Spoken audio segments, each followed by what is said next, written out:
Have you ever heard someone say you need an emergency fund and you immediately thought, that's easy for you to say. You probably make more money than I do, right? That's probably a thought you had. But maybe you earn $2,500 a month. Maybe you earn $3,500 a month. Maybe you even earn, maybe it's even $5,000 a month. But by the time rent, groceries, gas, insurance, and bills are paid, it feels like there's nothing left. So how are you supposed to save money when it seems like all your money is already allocated to bills, or better yet, spoken for by everything else? Think about, ponder on that for a minute. So here's the truth. Building an emergency fund isn't about having a lot of money. It's about creating a system that captures money you didn't realize you already had. Today, I'm going to show you exactly how one ordinary person built a $5,000 emergency fund faster than you would ever thought possible without getting a second job, winning the lottery, or living on instant noodles. By the end of this video, you'll have a clear blueprint that you can start using today. So to help articulate this and move the story along, let me introduce you to Dave Martinez. See, Dave was a warehouse supervisor in Phoenix, Arizona, earning about $4,200 a month after taxes. So he wasn't struggling per se, but he wasn't getting ahead either. His money seemed to be disappearing every single month. Rent was $1,500, his utilities cost $250, his groceries about $500, his transportation cost him about $400, and his insurance came up to about $300. Then there was those subscriptions, the occasional takeout meals, the random purchases that somehow appeared every single month. By the end of the month, Dave typically had about $100 or less remaining to his name. So if his car broke down tomorrow, he'd be reaching out for credit cards or reaching out for help, putting up a GoFundMe or something. If he lost his job, I don't know, maybe he'll last 2 weeks before he started to panic.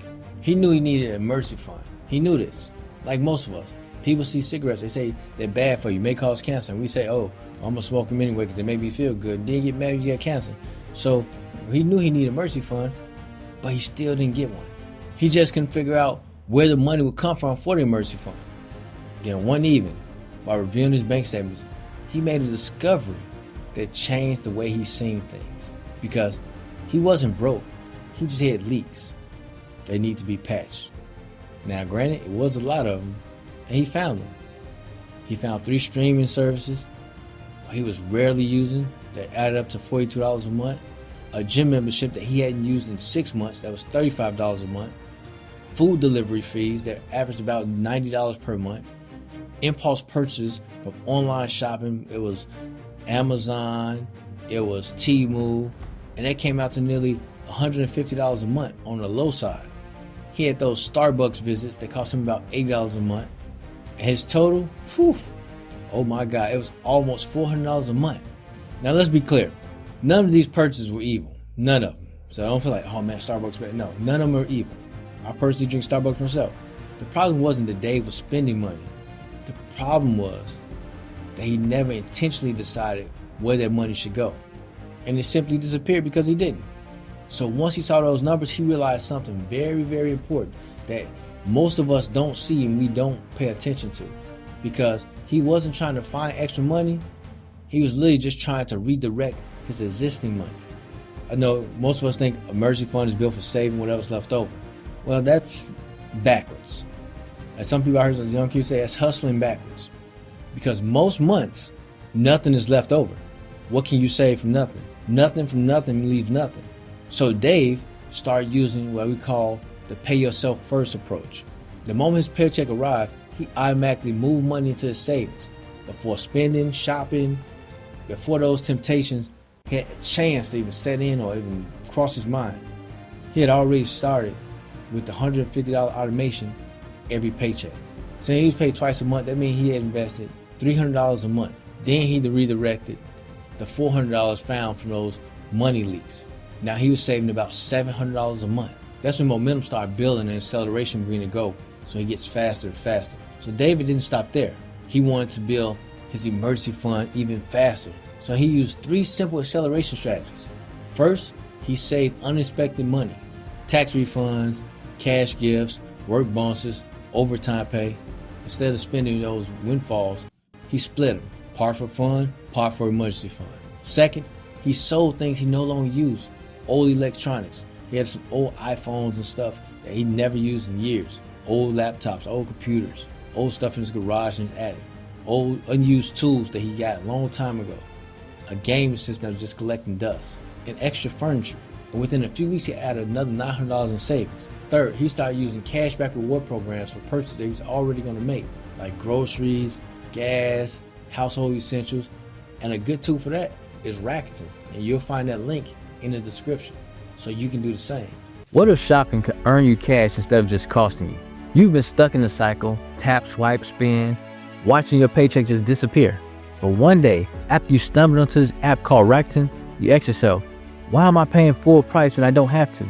But then you think, maybe it's just another gimmick. Then one of your friends tell you about this app called Rakuten, who makes them money and gives them cash back and rewards for thousands of stores every time they make a purchase that they were made anyway. You try it once, you discover hidden deals, compare prices, and you start winning. Shopping becomes a strategy. Every tap pays you back, and you still get what you want. You share Rakuten with your friends, watch your income grow, and become more financially confident. Download the Rakuten app today and keep more of your hard-earned money in your pocket. So instead of changing his life drastically, he simply became more intentional. Every dollar had a mission. Every dollar had a purpose. So in 1 month, what happened, he had saved $700 from savings. In month 2, he added another $700 to that. In month 3, he added another $700 to that. Now that's $2,100. Now add the $900 he got from selling those unused items. Okay, now we already at $3,000. Then there was his tax refund. It arrived in unexpected, and he deposited another $2,000 onto his emergency fund. And just like that, Dave's emergency fund had crossed the $5,000 line. Not in 5 years, not in 3 years, actually in less than 6 months. So the first time in his adult life, he wasn't one emergency away from being financially stressed out. Then life tested. His transmission failed. The repair bill came out to $1,700. 6 months earlier, that would have gone in his credit card. But now, he had an emergency fund to pay that. He didn't have to borrow money, get an emergency fund, ask nobody or anything. He didn't have to catch the bus for a while. He didn't have to get a bicycle or scooter, get some hillies, nothing. When life happened, his emergency fund happened even harder because that emergency didn't control his life, so he still had peace. So here's the action plan I want you to take. I want you to take step 1. Review the last 3 months of your spending. Look for subscriptions, fees, and purchases that aren't adding much value to your life. Then step 2, set up an automatic transfer on payday.